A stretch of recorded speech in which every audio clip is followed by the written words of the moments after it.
کراچی کے علاقے گڈاف ٹاؤن میں ٹریفک حادثہ، 2 موٹر سائیکلیں ٹکرانے سے ایک خاتون سمیت 3 افراد جاں بحق، ایک شخص زخمی ہو گیا۔ جاں بحق اور زخمیوں کو عباسی شہید اسپتال منتقل کر دیا گیا۔ جاں بحق اور زخمیوں کی شناخت نہ ہو سکی۔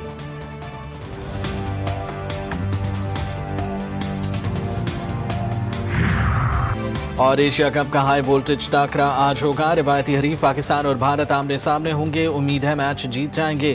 شائقین کرکٹ پر امید۔ اوپننگ بلے باز سائم ایوب کہتے ہیں ہر ٹیم کے خلاف بے خوف کھیلیں گے، بھارت بھی اس سے مستثنا نہیں۔ ہمارا ہدف صرف بھارت کے خلاف میچ نہیں بلکہ ایشیا کپ کی ٹرافی جیتنا ہے۔ دریائے سندھ بڑا سیلابی ریلا آنے پر بپھر گیا۔ شکارپور میں بھی سیلابی صورتحال۔ سندھ واہ کینال میں پڑنے والے شگاف کو مقامی افراد کی اپنی مدد آب بھرنے کی کوشش۔ رحیم یار خان کے مقام پر بھی دریائے سندھ میں اونچے درجے کا سیلاب، متعدد دیہات اور بستیاں زیر آب، فصلیں بھی تباہ۔ سکھر بیراج میں 24 سے 36 گھنٹوں میں اونچے درجے کے سیلاب کا امکان۔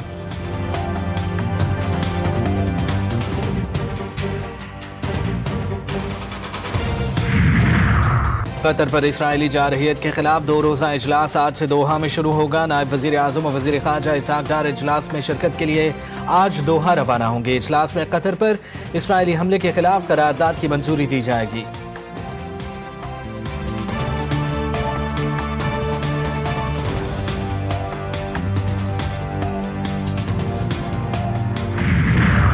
اور وفاقی وزیر صحت مصطفیٰ کمال کا کراچی کی خستہ حال ڈسپنسریوں کی اپ گریڈیشن کا فیصلہ۔ وفاقی وزیر کا جیکب لائن گارڈن اور ایف سی ایریا میں ڈسپنسریوں کا دورہ۔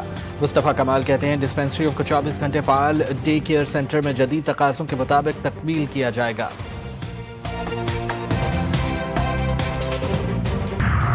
حکومت کی عوام پر مہنگائی کا بم گرانے کی تیاری۔ پیٹرولیم مصنوعات کی قیمتوں میں 4 روپے 79 پیسے فی لیٹر تک اضافے کا امکان۔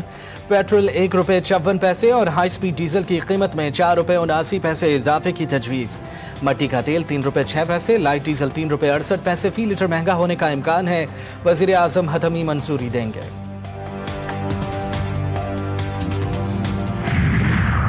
نائب وزیر اعظم اسحاق ڈار اور امریکی وزیر خارجہ مارکو روبیو کے درمیان ٹیلی فونک رابطہ۔ دونوں رہنماؤں کا پاک امریکہ تعلقات کے مثبت انداز پر اطمینان کا اظہار۔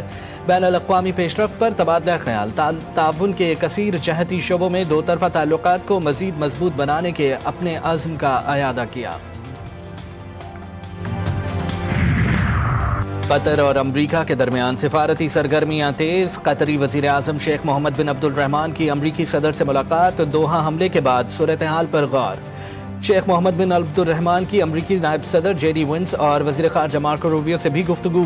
اسرائیلی حملے اور دوحہ و واشنگٹن سیکورٹی تعلقات پر بات چیت۔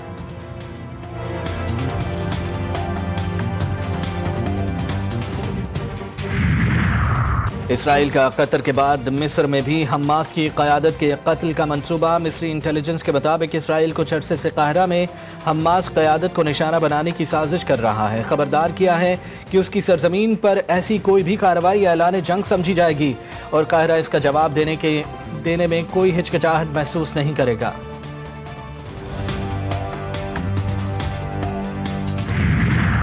قطر میں حالیہ واقعات پر ٹرمپ ناخوش ہیں۔ امریکی وزیر خارجہ کہتے ہیں کہ اس صورتحال سے اسرائیل سے تعلق پر اثر نہیں پڑے گا۔ اسرائیل تعلقات بہت مضبوط ہیں اور رہیں گے۔ ہم قطر میں ہونے والی میٹنگ میں شریک نہیں ہوں گے۔ قطر پر حملے کے اثرات سے متعلق اسرائیلی وزیر اعظم سے بات کریں گے۔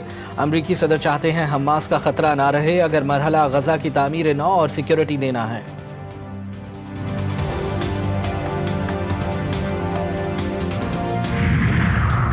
اور اسرائیل کی غزہ سٹی میں اقوام متحدہ کے 2 سکولوں پر بمباری، 23 فلسطینی پناہ گزین شہید۔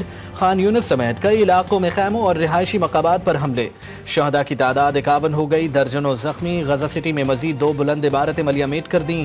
شدید حملوں کے باعث 13 لاکھ سے زائد فلسطینی غزہ سٹی میں پھنس گئے۔ امداد مراکز پر حملے، مسلط کردہ بھوک سے 2 بچوں سمیت 7 فلسطینی دم توڑ گئے۔ گلوبل سمود فلوٹیلا کا پہلا گروپ تیونس سے روانہ۔